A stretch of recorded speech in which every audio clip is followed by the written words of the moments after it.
Sincerity and sacrifice cannot replace our grace-empowered obedience. In the Bible, 66 verses talk about the topic of obedience better than sacrifice. Unfortunately, many are confused about this topic. The confusion comes from the definition of the word sacrifice, for the term may mean a lot of things. Our service to the Lord's work may be a sacrifice. We may also look at our obedience to God's commands, such as to carry our own cross, bear one another's burden, to go to all nations and make disciples as a sacrifice on our part.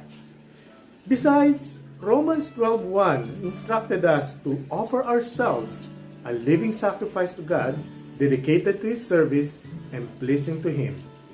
This is the true worship that we should offer.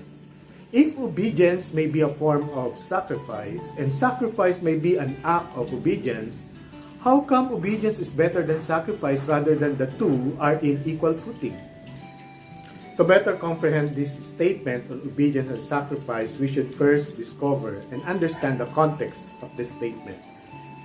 Obedience is better than sacrifice statement was popularized by the prophet Samuel. The prophet told Saul, Israel's king, who was then celebrating his victory over the Amalekites, "What is more pleasing to the Lord, your burnt offerings and sacrifices, or your obedience to His voice? Listen, obedience is better than sacrifice, and submission is better than offering the fat of rams." You will see this in 1 Samuel 15, verse 22. The context of this story was about Saul's partial obedience towards God, which was considered disobedience. The Lord commanded the king to destroy everything in the land of Amalek. But Saul kept the Amalekites' king, Agag, alive and the best of the sheep and oxen the Amalekites had. According to the Israel's leader, he did that because he was afraid of his men and he gave in to their demands. Besides, he thought that those best sheep and oxen could be an excellent sacrifice to offer to God.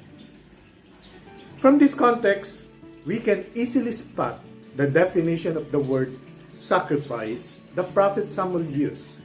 It is about the burnt offering towards God to atone for one's sin. The book of Leviticus describes 5 different sacrifices as required by the law. These sacrifices are the burnt offering, the grain offering, the peace offering, the sin offering, and the guilt offering. 3 of these sacrifices have something to do with making atonement for sin to gain God's acceptance. The animal offered had taken the place of the persons providing the sacrifice. It died for the offerer's sin. In the New Testament, Jesus fulfills these sin sacrifices in a way that highlights the different facets of Christ's redemptive work on man's behalf, like substitution, reconciliation, and justification. King Saul was aware that he disobeyed the Lord. Therefore, he offered sacrifices to God for the atonement of his sin.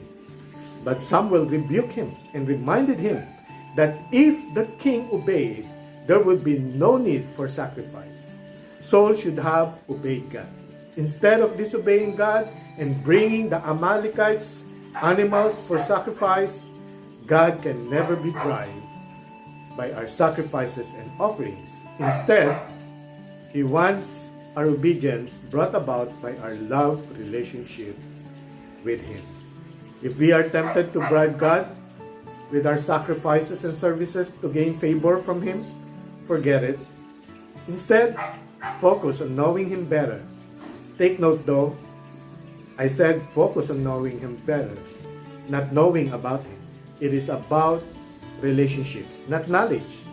The better you know Him, the deeper you will love Him, and the deeper you love Him, the easier to obey Him. Again, sincerity and sacrifice cannot replace our grace-empowered and love-motivated obedience.